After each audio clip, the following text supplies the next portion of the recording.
자, 올해 하반기죠. 뭐 다음 달이 될 수도 있고요. 한국형 차기 구축함, 이 KDDX의 상세 설계, 그다음에 선도함 건조를 맡을 기업 선정을 앞두고서 투수선 기업의 이 양분하는 두 기업이죠. 하나오션하고 HD 현대중공업. 선정도 선정이지만 선정되고 나서 이 후폭풍도 만만치 않을 것 같다. 뭐 이런 얘기도 있고 합니다.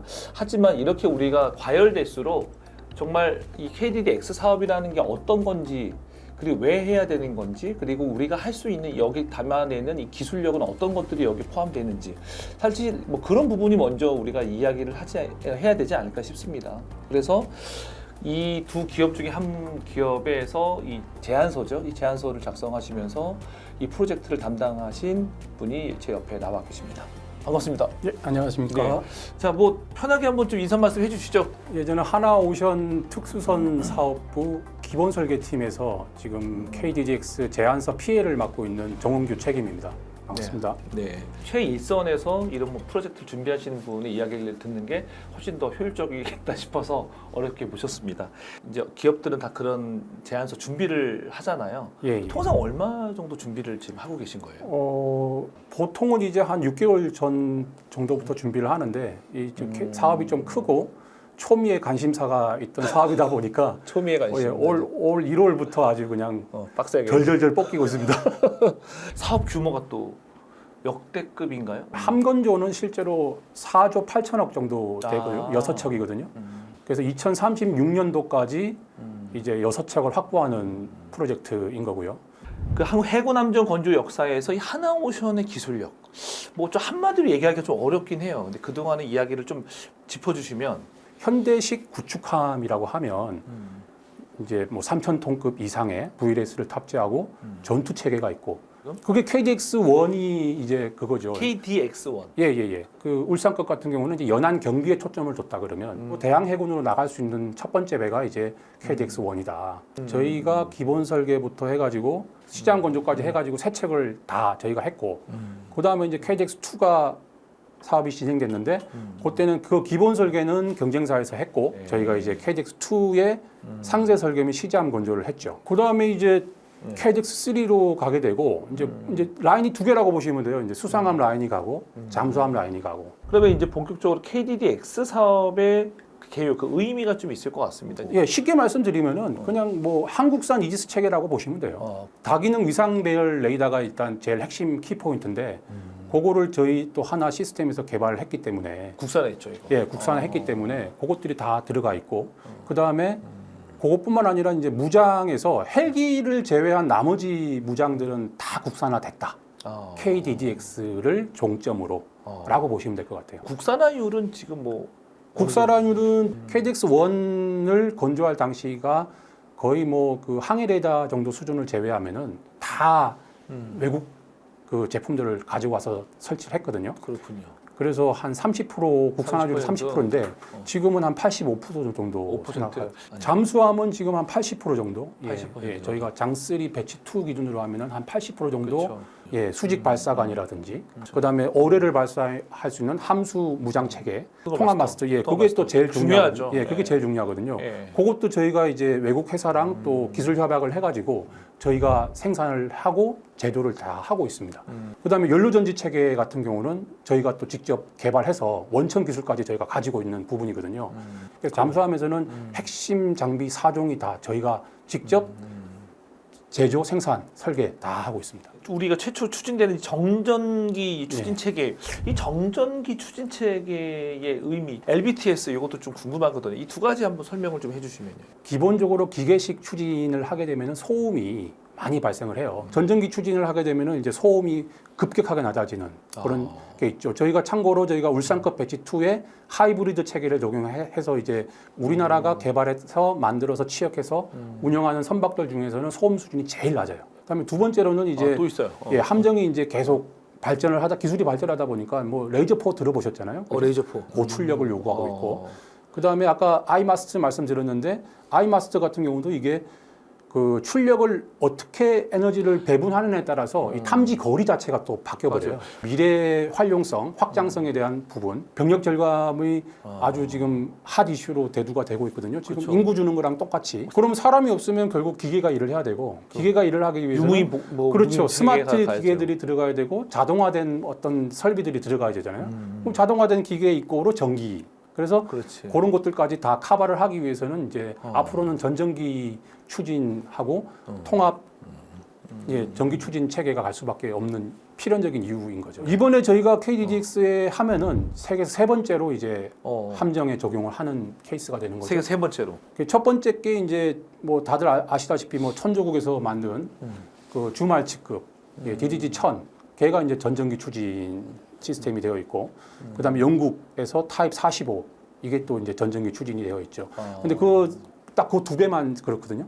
그런데 거기서도 굉장히 시행착오를 많이 겪었어요. 예, 그래서 굉장히 쉽지 않은 기술인 거고 저희가 세계 세 번째로 이제 구축함에 도입을 하려고 하는 부분이죠. 그럼 LBTS는 어떤 거예요?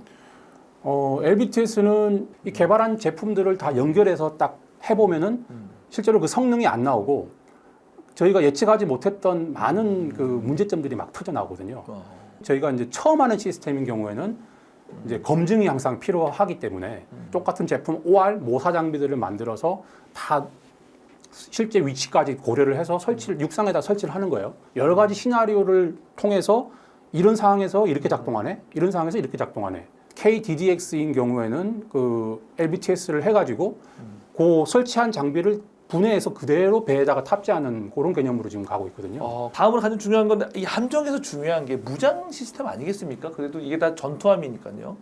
그 무장 시스템과 이 조선소 역할. 이제 무장 시스템이라고 하면 이제 사람으로 치면 뇌가 있을 거고 그 뇌를 담당하는 게 이제 CMS 전투 체계 시스템이라고 그러거든요. 그 다음에 각종 센서들이 있겠죠. 사람의 눈, 코, 입이 되어지고 그런 센서들이 있을 거고 그 다음에 타격을 해야 돼. 그럼 손이 그렇죠. 나가야 되는 거죠. 손발이 나가야죠. 그렇죠. 손발이 나가야 되니까 맞아. 예. 손에 해당하는 뭐 대공 미사일이라든지 미사일, 그다음에 예, 대함 미사일 뭐 그런 것도 있고 뭐 한 곳에서 전체를 다 관장해서 만들면 이미 다 그런 것들을 테스트하고 다 완벽하게 해서 네, 맞아요. 던지면 되는데 그게 또 업체가 또 다 틀리고 그리고 업체가 무기를 개발한다고 한들 그 무기가 현재 이 프로젝트에 완벽하게 적합하냐는 아니거든요. 다양한 곳에서 만드는 그런 무기 체계 무기들을 어떻게 잘 엮어서 연동을 하게끔 특히 이제 배 같은 경우는 이게 무기뿐만 아니라 함이 물 위에 떠 있다 보니까 이게 요동을 움직이죠. 또 하잖아요. 그쵸, 그러다 그쵸. 보니까 또 함 모션하고 또 그게 계산이 또 다 돼야 되거든요.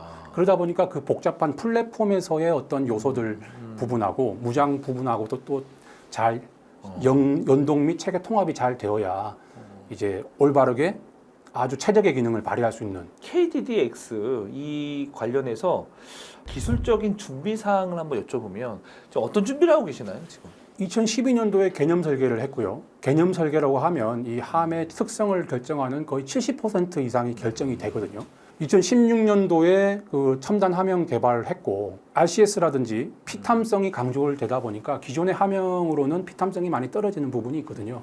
그다음에 2020년도에 핵심 기술 6가지에 대해서 저희가 자체 연구를 진행을 했죠. 예를 들어 아까 말씀드렸던 병력 절감을 위한 스마트함, 그다음에 통합 마스트, 전전기 추진 체계. 그래서 이렇게 핵심적인 것들은 다 진행을 했고 특히 이제 좀 주목하실 만한 게 그 2000년도에 그 ADD 주관으로 그 통합 전력 제어 연구 과제가 있었거든요. 그래서 실제로 그 함에 대한 장비들부터 시작해서 로드 분석을 다 해서 발전기, 엔진, 그다음에 로드 소요되는 것들, 모터 다 깔아가지고 실제로 한번 다 시뮬레이터로 돌려보는 거죠. 어떻게 보면 뭐 아주 좀 가벼운 의미로 디지털 트윈이라고도 볼 수 있고 거기서 플러스로 이제 어떤 식으로 운영을 했을 때 전력을 더 절감을 시킬 수 있는지 그걸 파워 매니지먼트 시스템이라고 PMS라고 하는데 그것까지도 지금 개발이 완료되어 있는 상태예요. 그렇군요. 예. 아까 말씀하셨던 대로 이제 개념 설계, 기본 설계, 상세 설계 이 설계에 대한 개념을 좀 얘기를 해주신다면 개념 설계를 하게 되면은 실제로 선주가 필요로 하는 배 KDDX에 대한 개괄적인 것들이 설계가 다 되는 거예요. 실제적으로 전전기 추진 체계를 적용하고 몇 용량은 얼마 정도 되고 실제로 배의 크기도 결정이 되고 함영도 결정이 되고 속도도 결정이 되고 그래서 어떤 엔진이 필요하고 통합 마스를 설치를 하자. 그 기술적으로 확인해 보니까 다 가능한 부분이고 그래서 그런 것들의 큰 것들을 개념 설계에서 다 결정을 해요. 그렇게 다 결정이 되고 나면 실제로 기본 설계에서는 결정된 사안이 이제 ROC로 변경이 돼서 내려오잖아요. 그럼 그건 이제 그 ROC를 따라서 그것들을 실제로 구현하기 위해서 구성품들을 선정을 하고 그다음에 그 구성품들의 용량을 결정을 하고 그다음에 그 구성품들이 실제로 배치가 되는지 검토를 하는 거예요. 그렇다고 해서 아주 세세한 부분까지 하는 게 아니고 그냥 큰 더미로 크게 해가지고 대략적인 배치를 하는 게 기본 설계고 그래서 그거를 보통은 한 10% 내외 범위를 벗어날 수가 없어요. 이거를 더 구성화를 세분화시키고 하다 보면은 이제 용량이 조금씩 차이가 나고 하잖아요. 그 오차 범위가 한 10% 정도 보면 되니까. 그래서 기본 설계가 끝났어. 그러면은 이제 상대 설계에서는 그 기본 설계 결과를 이제 실제로 구현을 하는 거죠. 실제 구현을 하다 보면은 또 약간 그런 오차들이 생기니까 그것 한 5% 정도 적용을 해요. 하나오션하고 예. 경쟁사하고 설계 누가 더 많이 했습니까? 이 특수섬 사업 분야에 있어서 100척이 넘더라고요. 이제 수상함 쪽이 한 50척 되고 수중함 쪽도 한 그 정도 되고 한 100척 정도 했다고 보셔야죠. 네, 잠수함 다 포함해서 다 포함하고 그다음에 성능 계량까지 포함을 해야 되니까 왜냐하면 요즘은 성능 계량이라는 게 단순히 뭐 무기 하나 교체하는 게 아니고 지금 최근에 했던 게 업그레이드 시키는 거죠. 그렇죠. 그 뇌를 바꾸는 그 수준인 거거든요. 전투 체계를 바꿔버렸으니까. 그렇죠. 그러니 그 수준까지 이제 다 치면은 100건이 넘죠. 더 많은 거예요. 상대 경쟁사보다. 경쟁사도 뭐 저보다 조금 작을 것 같기는 한데요. 그 예. 정도. 근데 이 함정 건조에 있어서 강점이라면 또 어떤 것들이 있는지. 예, 일단은 뭐 저희가 그 현대식 전투함의 그 KX-1이죠. 바이블 같은 플랫폼에 대한 전체 설계를 백지 상태에서 만든 거거든요, 거의. 선진 해군들에 대한 어떤 기술 기준, 그런 배를 많이 경험하면서 가지고 있던 기술도 있고, 그다음에 저희가 또 수출형 함정도 저희가 최초로 수출한 함정이 생각보다 엄청 빨라요. 98년도에 계약을 하고 2002년도에 인도를 했거든요. 그게 방글라데시의 방가 반출하는 배인데 기본 설계부터 해가지고 다 해서 배 인도까지 4년 만에 끝냈어요. 항상 좀 아무것도 없는 베이스에서 뭔가 시작하는 사업들을 많이 했어요. 예를 들면 뭐 잠수함도 마찬가지죠. 잠수함도 마찬가지고 그다음에 잠수함 군함이라고 있어요. 그 배 안에는 이제 굉장히 특수한 시스템들이 많이 들어가 있어요. 잠수함 들어가는 거 이상으로 수상함 군함도 있고. 그렇군요. 예, 그런 좀 특이한 배들을 많이 했죠. 저희가. 그러니까 하나오션은 그러니까 세상에 없던 배, 정말 축적된 기술력과 노하우가 없다면 그 만들어낼 수 없는 거죠. 세상에 없는 배를 어떻게 뭐 짠하고 만들 수 없잖아요. 그렇죠. 그게 정말 하나오션만의 독보적인 어떤 그런 경쟁력 아닐까 싶고요. 마지막으로 우리 K방산에 있어서 이 KDDX의 의미 이 부분에 대해서 마지막 한 말씀 해주신다면. 예. 함정을 만들면 그 중에 재료비가 한 70% 정도 들어가거든요.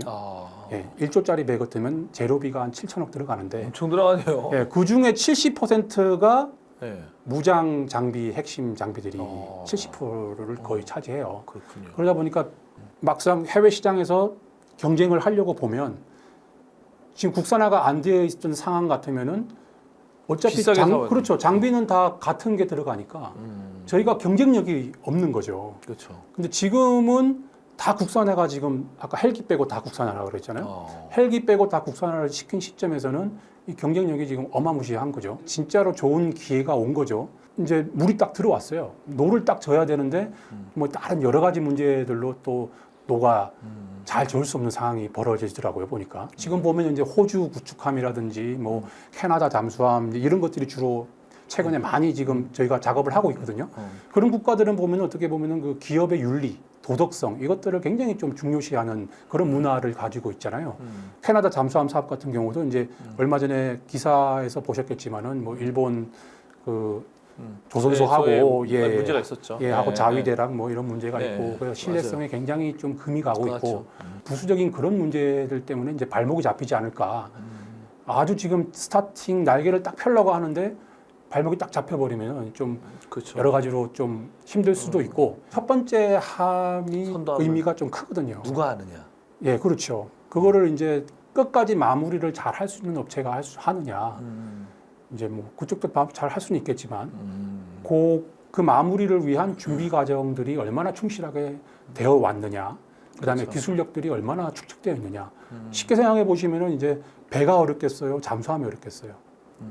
당연히 잠수함이 훨씬 어렵죠. 더 어렵잖아요. 그렇죠. 저희는 잠수함 쪽에서는 뭐 뭐, 경쟁 상대랑은 비교가 안 되는 수준이기 때문에 그리고 그거를 통해서 뭐 국산화도부터 시작해서 여러 가지 기술들을 내재화해가면서 저희가 기술들을 가지고 있는 부분이 있기 때문에 네. 아무래도 그런 좀 새롭고 도전적이고 이런 프로젝트는 저희가 해야 깨끗하게 그렇죠. 예, 성공적으로 마무리가 되지 않을까. 자, 여러분 뭐 장시간 뭐 이야기를 나눴는데요. 좀 어려운 이야기일 수도 있고 어쨌든 우리의 어떤 국가 방위산업 발전 그리고 해군력 발전을 위해서 반드시 필요한 건 맞고 또 그게 빨리 도입돼야 되는 건 맞기 때문에 뭐 결정은 이제 정부가 내리는 겁니다. 근데 하지만 제대로 된 결정을 내려서 정말 제대로 된 이 KDDX 사업이 그 의미를 맞게끔 좀 순항할 수 있게끔 뭐 다양한 이야기를 해주셨는데요. 그만큼 우리 이 국내 이 특수선 사업 분야의 기술력이 정말 세계적 수준이다. K 방산의 이 K 함정 기술력은 좀 대단하다. 이런 걸 좀 느낄 수 있는 시간이었습니다. 마지막 한 말씀 해주시고 끝내겠습니다. 네.